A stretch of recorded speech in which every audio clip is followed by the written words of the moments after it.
चलिए, बहुत बहुत धन्यवाद, आप लोगों ने अभी तक धैर्य रखा है ना।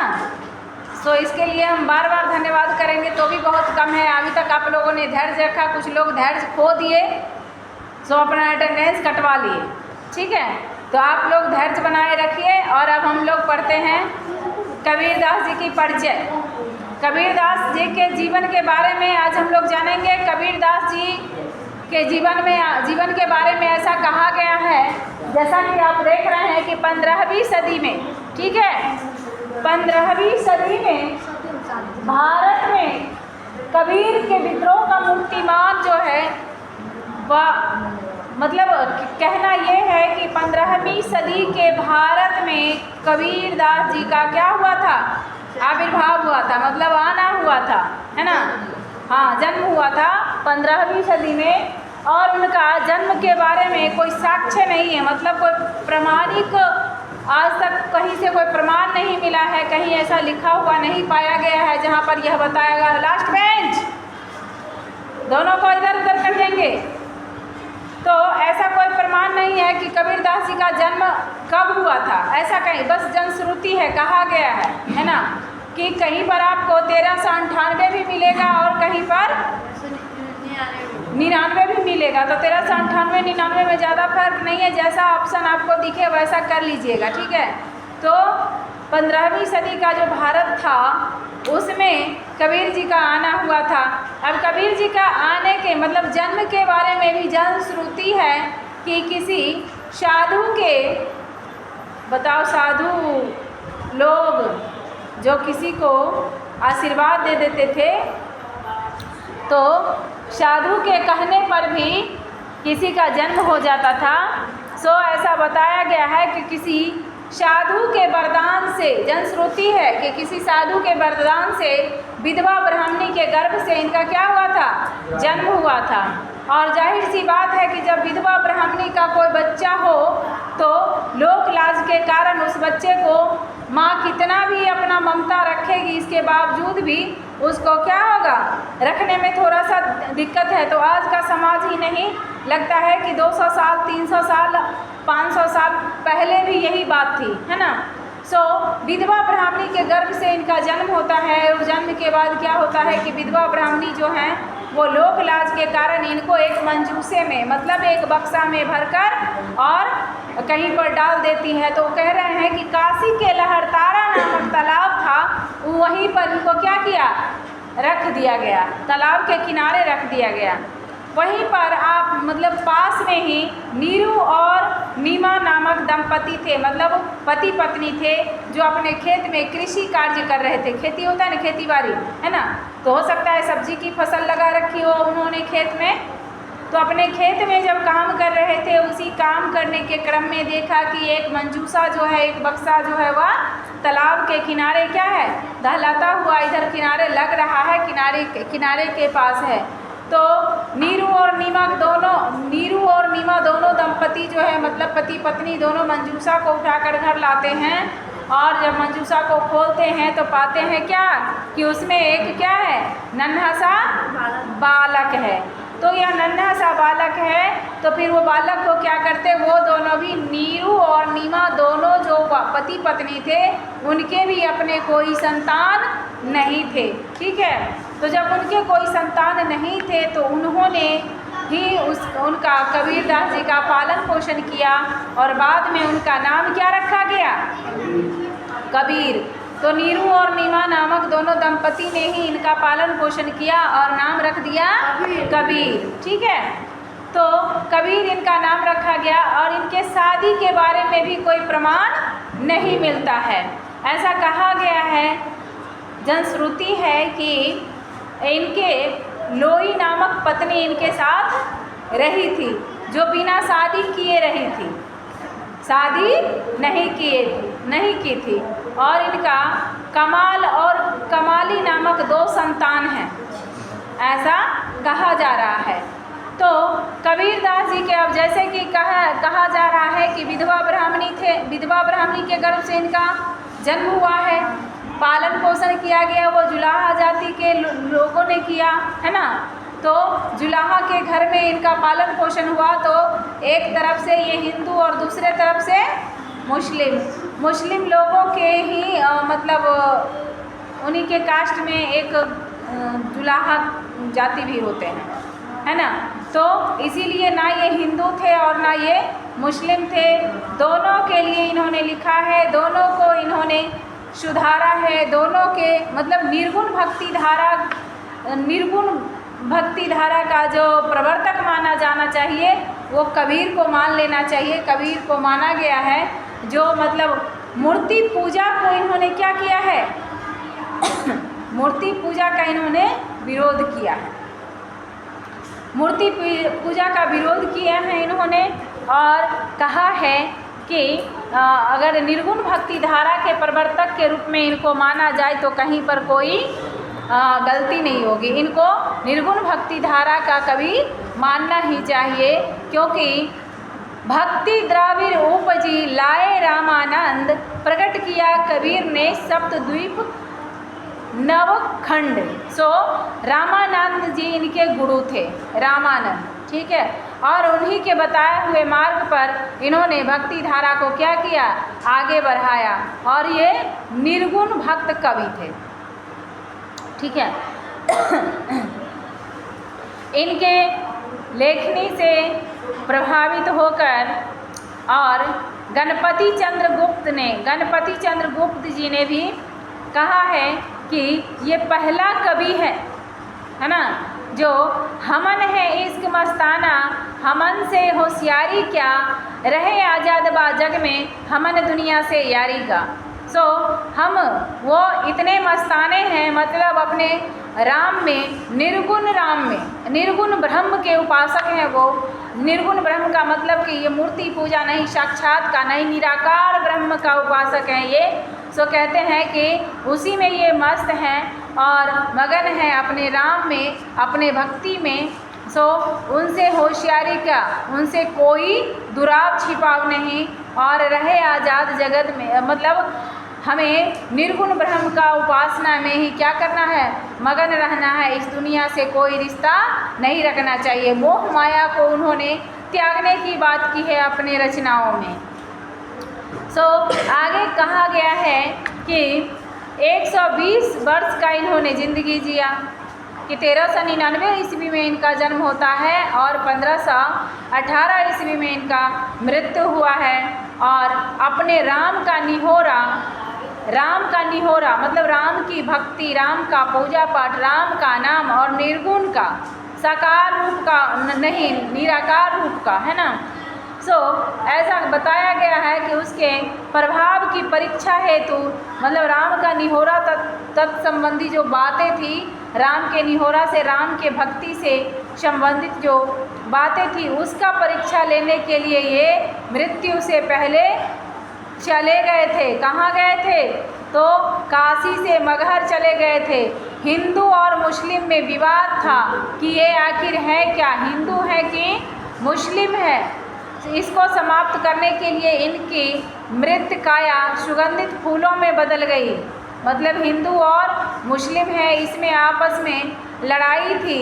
एक बार इनको जो बादशाह थे, मुसलमान बादशाह जो थे, इन्होंने दोनों को लताड़ा है, दोनों के बारे में लिखा है। तो उस समय 1500 के आसपास में जो तत्कालीन बादशाह थे वहाँ के, उन्होंने कबीरदास जी को हाथी से कुचलवाने का आदेश दिया था, और हाथी को कुचलने का आदेश दे दिया गया, लेकिन हाथी क्या किया, मुकर गया कि हम इनको नहीं कुचल सकते हैं। हाथी ने, पागल हाथी को छोड़ा कुचलने के लिए, लेकिन हाथी मना कर दिया, मतलब वो मान गया कि हमको नहीं कुचलना है। कुछ उसकी भी तो अपनी अद्भुत शक्ति होती होगी कुछ भी। सो आगे कहा गया है कि यही हिंदू मुस्लिम विवाद को समाप्त करने के लिए इनकी मृत काया जो है वह सुगंधित फूलों में बदल गई थी, जिन्हें बांटकर दोनों संप्रदायों ने अपने अहम को तुष्ट किया, मतलब आधा हिंदू और आधा मुस्लिम दोनों ने ले लिया।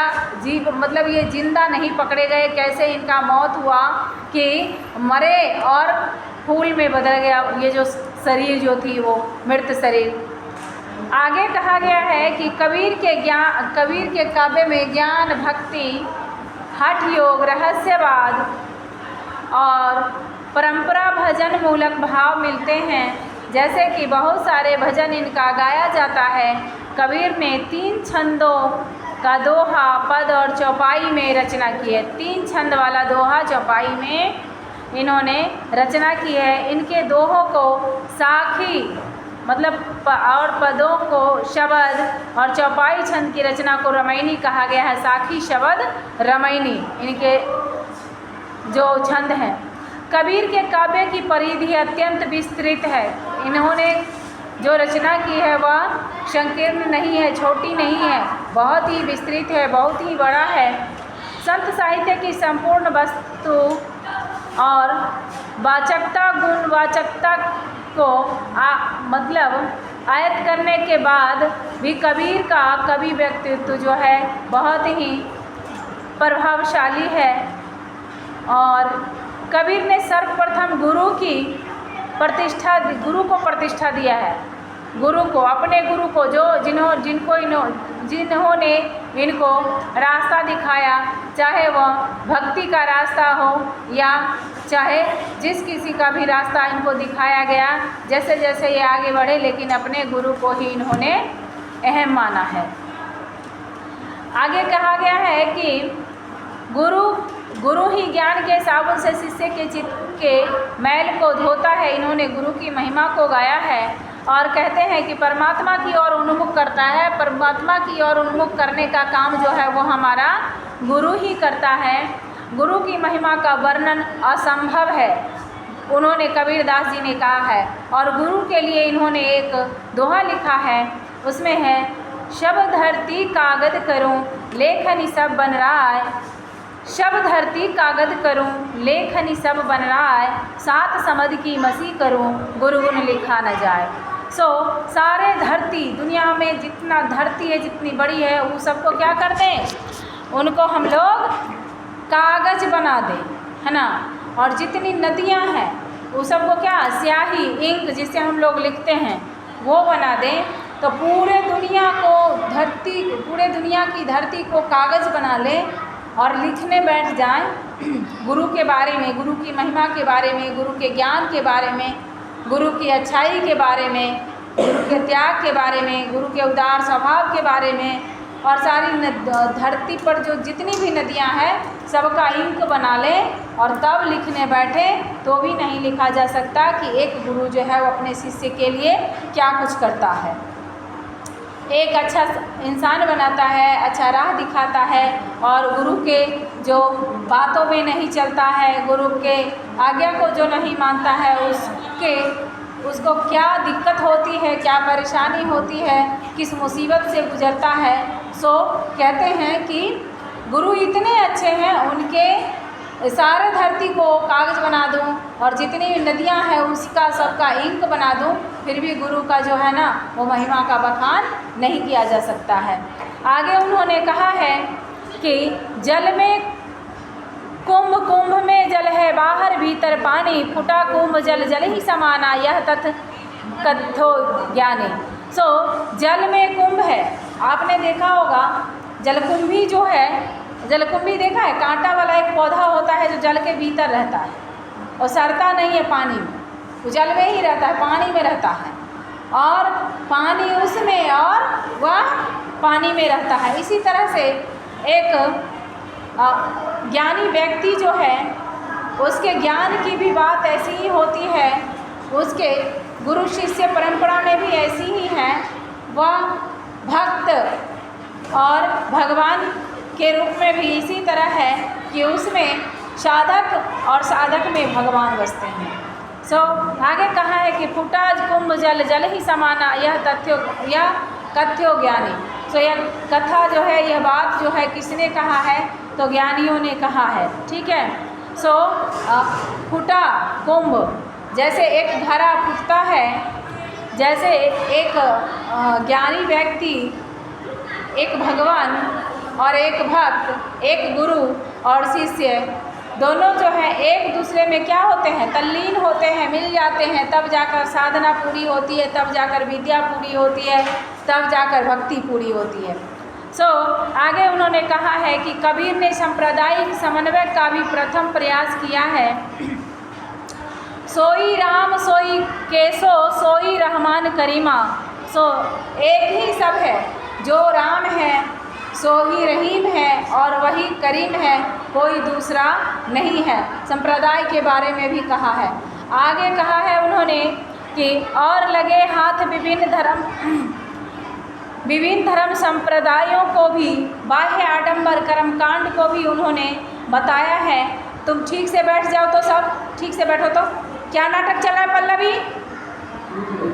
चलो बैठो ठीक से। स्नेहा ठीक से बैठ जाओ तो।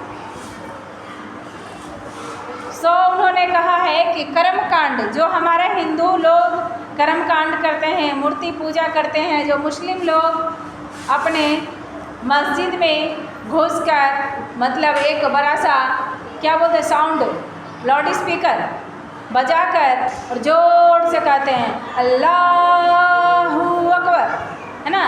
और हमारे पंडित जी क्या क्या पढ़ते हैं, जोर जोर से बाजा बजाई जाती है। और हमारे कुछ मंदिरों में, सारे मंदिरों में नहीं, खास करके काली जी के मंदिरों में बकरा को कितना अच्छा माला पहना दिया जाता है और पंडित जी लाल लाल का माला पहना देते हैं। हम लोग नया नया कपड़ा पहन लेते हैं और अपनी मन्नत को पूरी करने के लिए काली जी के मंदिर में चले जाते हैं। और वह भगत जी होता है, वो एक बड़ा सा क्या रखता है, वो काटने वाला को क्या बोलते हैं, गर्दन तलवार से कटता है बकरी का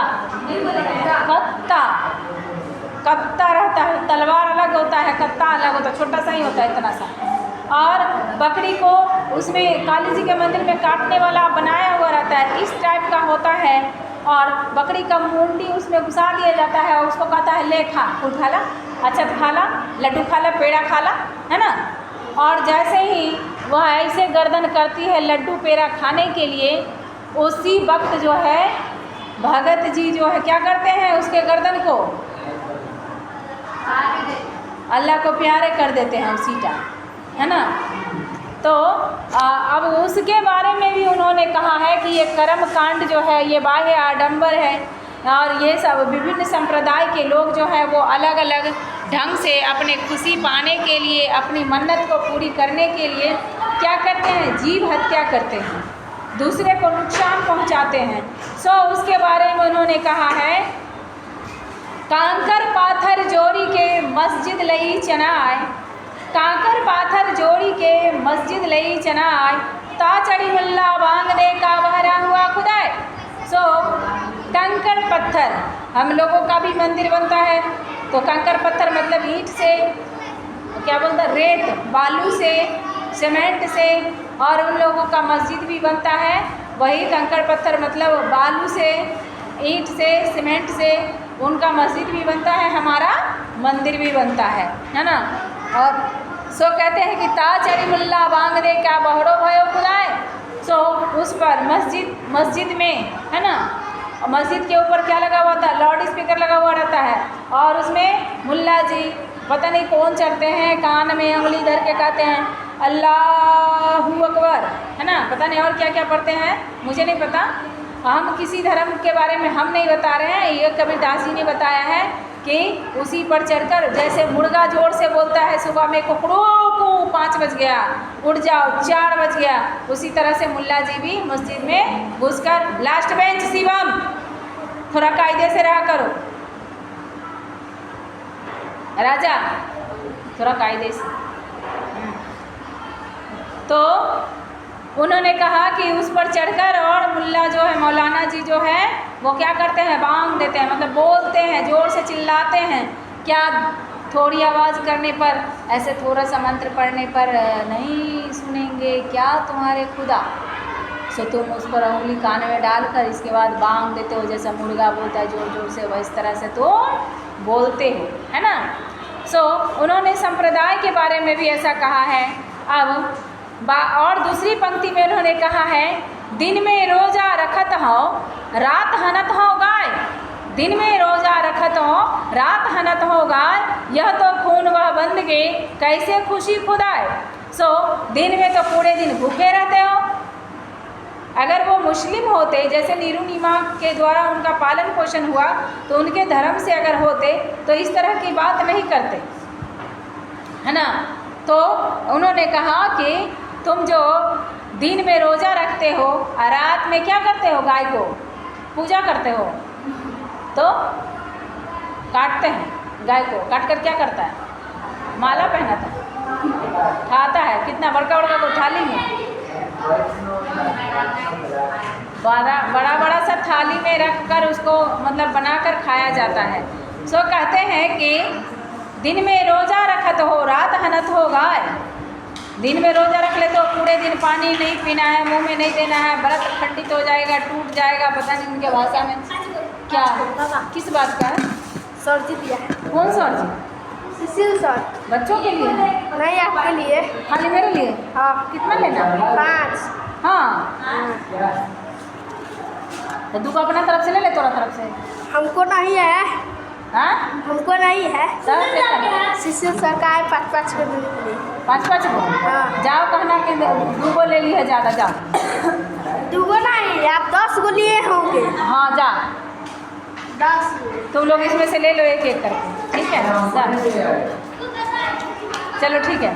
सो उन्होंने कहा है कि दिन में रोज़ा रखते हो, रात में गाय को क्या करते हो, काट कर खा जाते हो। तो क्या फ़ायदा हुआ? क्या इसमें, वह तो खून है, वह तो खून है, खून करना हुआ। किसी को जीव हत्या करना क्या कहलाता है? खून करना है ना। उसको नुकसान पहुंचाना है, उसको तकलीफ़ देना है, दुख देना है। और इससे क्या तुम्हारा खुदा कैसे खुश हो सकता है?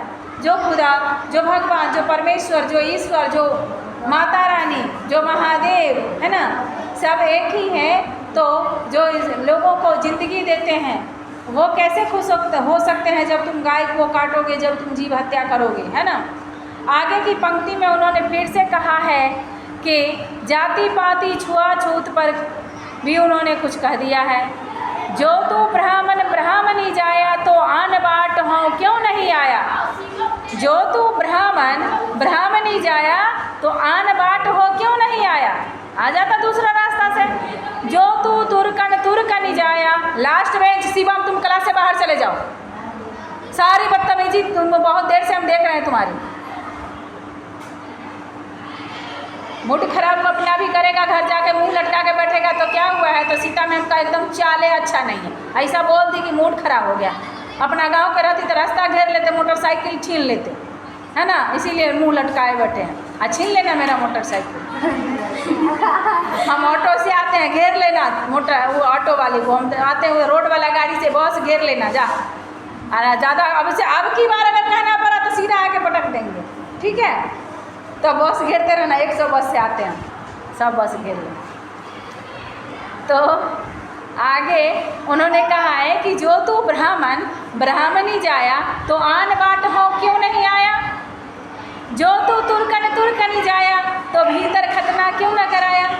सो आगे इन्होंने कह दिया कि अगर तुम कहते हो कि हम क्या हैं, ब्राह्मण हैं, और तो ब्राह्मण है तो तुमको दूसरा रास्ता से आना चाहिए ना, है ना। जन्म लेने का कोई और रास्ता ढूंढना चाहिए। जन्म लेने का रास्ता तो तुम्हारा वो एक ही नहीं होना चाहिए, क्योंकि तुम अपने आप को ब्राह्मण कहते हो। फिर कहते हैं कि जो तुम कहते हो वो तुरक है। तुरक मतलब मुस्लिम वगैरह वगैरह बहुत सारी जातें, उसमें 7 टाइप के जाति होते हैं। बोलिए क्या बात है। जाओ अपने क्लास में, मैम नहीं है तो जाइए अपने क्लास में। तो हम जो तुम तुरक हो, है ना, तुरक वही मुस्लिम लोग को कहा जाता है। तो जो तुम उन्होंने कहा है, हमने नहीं कहा है, कबीरदास जी ने कहा कि अगर तुम तुरक हो तो खतना जानते हो तुम लोग? खतना जानते हो? नहीं जानते हो तो जानने की ज़रूरत नहीं है। वही लोग, उन्हीं लोगों में होता है छोटे बच्चों का, 1.5-2 साल के बच्चों का। उससे बहुत सारी इन्फेक्शन भी होती है, बहुत सारी बीमारी भी होती है। लेकिन उनके किस में लिखा हुआ है मुझे नहीं पता, उनके साथ पुराने में लिखा हुआ है। तो सारे नहीं कराते ऐसे, सारे मुस्लिम नहीं कराते हैं, कुछ लोग इसको मानते नहीं, है ना। तो आगे उन्होंने कि तीर्थ करने के लिए भी लोग जो भर कर जाते हैं ना, उसके बारे में भी उन्होंने कहा है कि घर की वस्तु धरी नहीं, सुझे बाहर की खोज जासी, आत्मज्ञान बिन सब सुना, क्या मथुरा क्या काशी। मतलब घर की जो वस्तु है, घर में वस्तु क्या होती है, माँ होते हैं, पिताजी होते हैं, मतलब घर में बुजुर्ग लोग हैं, सो उसको खोजने की कोई बात नहीं है। खाया कि नहीं, मम्मी ने पानी पिया कि नहीं, मम्मी ने दवाई ली कि नहीं, मम्मी की चश्मा टूटी हुई है, मम्मी की चप्पल टूटी हुई है, मम्मी का बेड शीट गंदा हो गया है, इसके बारे में कोई खोजेगा नहीं। लेकिन क्या करेगा, मतलब घर की वस्तु है, घर में बड़े लोग हैं, उनका ध्यान रखना चाहिए। जो अगरबत्ती हम जाकर मंदिरों में दिखाते हैं, जो तीर्थ यात्रा करने में हम उतना पैसा खर्च करते हैं और घर में एक लोटा एक गिलास जल किसी को नहीं देते, सो कहते हैं कि वो नहीं सूझता है और बाहर में खोजने जाते हैं, बाहर में दूसरे को पानी पिलाने का एक टेंट लगा देते हैं। अभी हम सच में ऐसा ही है, हमारे गांव में जब वो देवघर जाने की बात होती है तो बहुत सारे टेंट लगाए जाते हैं, बहुत सारी दवाइयाँ दी जाती है, कंबल बांटे जाते हैं, पता नहीं क्या क्या किया जाता है, मिठाई बांटी जाती है, पानी पिलाया जाता है, चाय पिलाया जाता है, ठंडाई पिलाई जाती है, रूह अफ़ज़ा घोल घोल कर लोग पिलाते हैं, पता नहीं कौन कौन सा पानी पिलाते हैं पूरे महीना, है ना। लेकिन अपने माँ बाप की अगर बात की जाए तो कई दिन से बीमार रहते हैं, कोई खाना तक पूछने नहीं जाता। सो उन्होंने कहा है कि आत्मज्ञान भी सब कुछ सुना है, आत्मा का ज्ञान नहीं है ना, इसकी अगर परख नहीं है तो फिर सब कुछ क्या है, बेकार है। उस चीज़ को परखो कि घर में जिसको जो ज़रूरत है वह काम करना चाहिए, बाकी तीर्थ यात्रा तो बाद की बात है। आगे उन्होंने कहा है कि प्रेम और रहस्य की भी बात उन्होंने किया है। कबीर कुत्ता राम का मोतिया मेरा नाव, कबीर कुत्ता राम का मोतिया मेरा नाव, गले राम की जेवरी जित खेचो तित ताव। तुम्हारे तरफ से क्या है इधर, तुम्हारा, हाँ इधर है ना, थोड़ा ये बिस्कुट लोग को दे दो तो एक एक करके। मेरे तरफ से नहीं, हाँ ठीक है, तुम्हारी तरफ से। ये बिस्कुट में से सबको देखो तो फुटता है कि नहीं, एक एक करके दे दो। ले ले, पहले ले ले बिस्कुट खा ले, आ जाओ। हाँ नहीं, इसको पूरा करके ही छोड़ेंगे, इसको सुन लो, इसके बाद चले जाना, बैठ जा अभी बैठ 2 मिनट, चलो तो अभी बैठना 2 मिनट, इसके बाद जाना, चलो। सो ये इसको लास्ट करेंगे, बैठ जाओ। कबीर कुत्ता राम का मोतिया मेरा नाव, गले राम की जेवरी जित खेचो तित जाओ, दुल्हिन गावहु मंगलाचार, हम धरि आए हूँ राजा राम धतार, प्रीतम को पतिया लिखूँ जो कत होत विदेश, तन में मन में नयन में तो को कहाँ संदेश, है ना। सो कबीर कुत्ता राम का, अब कुत्ता का मतलब ये नहीं कि कौन सा फिजूल बात का नहीं सोचना, मतलब सबसे वफादार जीव में बताया गया है तो कुत्ता को, ठीक है। खाना दीजिए तो भी, नहीं दीजिए तो भी, जिसके यहाँ खाता है उसी के यहाँ गाता है, उसी के यहाँ वो पहरेदारी करता है। सो कबीरदास जी ने अपने आप को बताया है कि मैं उसी राम का हूँ और राम के सिवा मैं किसी और का नहीं हो सकता। सो कबीर कुत्ता राम का मोतिया मेरा नाव, है ना, गले राम की जेवरी जित खींचो तित जाओ, जितना खींचोगे, मतलब जो पट्टा है ना मेरे गर्दन में, है ना, वो किसका है, राम के हाथ में मैंने सौंप दिया हो, जितना खींचेंगे ना हम उधर उतना ही जाएंगे, है ना। सो हम राम से कभी अलग नहीं है और राम ने मुझे जीवन दिया है। निर्गुण ब्रह्म के उपासक थे, राम नाम जपते थे, रामानंद उनके गुरु थे। सो कहा है उन्होंने कि हम उनका ही हैं, उनका होके रहेंगे और गाएंगे जब भी तो बस उन्हीं के लिए गाएंगे। जैसे एक कुत्ता जो है अपने मालिक के लिए गाता है, मतलब खाए बिना खाए, जिसके यहाँ खाता है, पहरेदारी भी रात को उसी के यहाँ का करता है, ठीक है। तो चलिए, कबीरदास की यहाँ तक ये जीवन परिचय की, कवि परिचय की बात थी। आगे हम लोग अपने चैप्टर को पढ़ेंगे, तब तक के लिए आप लोगों को बहुत बहुत धन्यवाद। हंसते रहिए, मुस्कुराते रहिए, पढ़ते रहिए और भूल जाया कीजिए कि याद